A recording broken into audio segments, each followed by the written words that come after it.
Attorney General Pam Bondi is here now. I can't even remember if I've congratulated you on your confirmation. Have I? If I haven't, congratulations. Thank you. Only through text. Okay, so this only is the first through time in text. person. Thank you. So, big cabinet meeting today. What happened that we don't know about when the cameras weren't rolling? You know, once the hour-long press conference, they throw every question in the world at Donald Trump, and look how he answers. He's amazing, and he just keeps going and going and going, and he knows more than all of the media put together. And so then once they finally left, we got down to business, and we went around the room, and the president just basically asked a lot of us what was going on within our departments. And what you showed from Marco earlier is so true. We all have known each other, the majority of us, for so long, and we're friends, and that's what makes a difference. Jesse, we pick up the phone. We're on the phone with each other constantly, all of us, on every issue you've talked about already in your monologue, and others almost daily.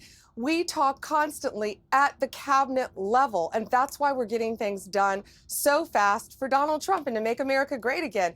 I got to talk about today 2 big drug arrests that we made yesterday through the FBI, and I'm so happy I have Kash Patel in there, by the way, thank goodness. But we made a huge meth arrest, methamphetamine in Wyoming, hundreds of pounds of methamphetamine. Arkansas yesterday, 100 pounds of methamphetamine. Think how many people that can kill. And they lace that stuff, they lace the meth with fentanyl. So we're out there fighting every day to save lives, domestically and internationally. One of the things a lot of people are wondering, because you said last week that you have the Epstein files on your desk, is when can we see them and what's taking so long to release them? I do. Jesse, there are well over, this will make you sick, 200 victims, 200. So we have, well over 250 actually. So we have to make sure that their identity is protected and their personal information. But other than that, I think tomorrow, the personal information of victims. Other than that, I think tomorrow, Jesse, breaking news right now, you're going to see some Epstein information being released by my office. What kind? Are we going to see who was on the flights?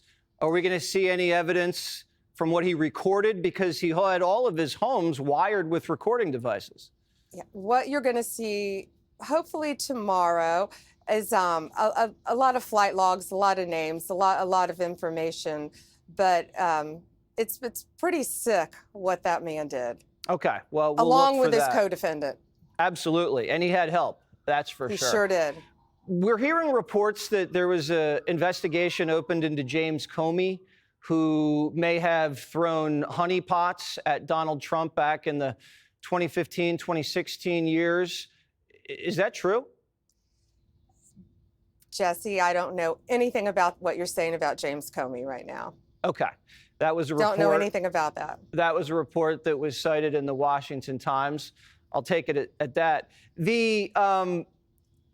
We're hearing a lot about DOJ. Has DOJ been an issue for the Department of Justice? Are you guys getting rid of waste, fraud, and abuse? So to say DOJ has been an issue is an understatement, because we are defending everything DOJ is doing, whether it's the EPA with Lee Zeldin or Marco and USAID and Secretary of State, all the departments. What they're doing has truly been remarkable. The waste, the spending, it was more than any of us could have ever anticipated. Here's an example of a case that we've been handling with Scott Bessent, Secretary of Treasury.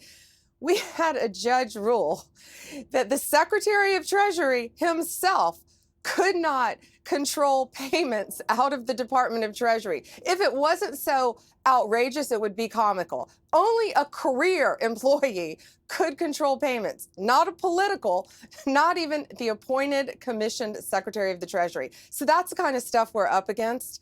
But we are fighting back. We are going to take every single case to the Supreme Court. And if you have taken funds that you shouldn't have, we're coming after you. So you're finding that these entrenched bureaucrats, career bureaucrats, believe they run the show, and that when politically appointed people or Senate-confirmed people come in to execute the duties of the executive branch, they say no and shut the door? And district court judges back them up on it. Really? Oh, it's true. Oh, well, and they locked Elon Musk employees of Doge and of the government, special government employees. Half of them they locked inside USAID, half of them they locked outside of USAID when they cut off their access cards. They were emboldened, but no longer. And every agency within this country, every federal agency, we're going to find out who you are, and you better be careful, because Donald Trump is not going to stand for this anymore. No more waste in the federal government. It's over. Are you finding any sabotage within the department? Because that was a huge issue during the first term. Yeah, it was. And, lessons learned, Jesse. I think we're a lot wiser this time. We know what we're doing. We know where the good people are. We know where the bad people are. And for the most part, the great men and women of the Justice Department, the FBI, DEA, ATF, U.S. Marshals, all the agencies that fall under the Justice Department, they're out there working hard every day for the most part. Jesse, these people for FBI, for instance, they didn't go to Quantico to raid Mar-a-Lago, and that's over too. The weaponization has ended. They want to be out there fighting violent crime. They want to be going after the meth dealers, the fentanyl dealers, locking up the cartels, and that's what we're going to be doing. Keeping our borders safe too, Jesse. Well, thanks for joining us. You probably have to get to bed because you got a huge day tomorrow with this Epstein release and other things, keeping the country safe. Thank you so much, Attorney General Pam Bondi. We really appreciate it. Thank you.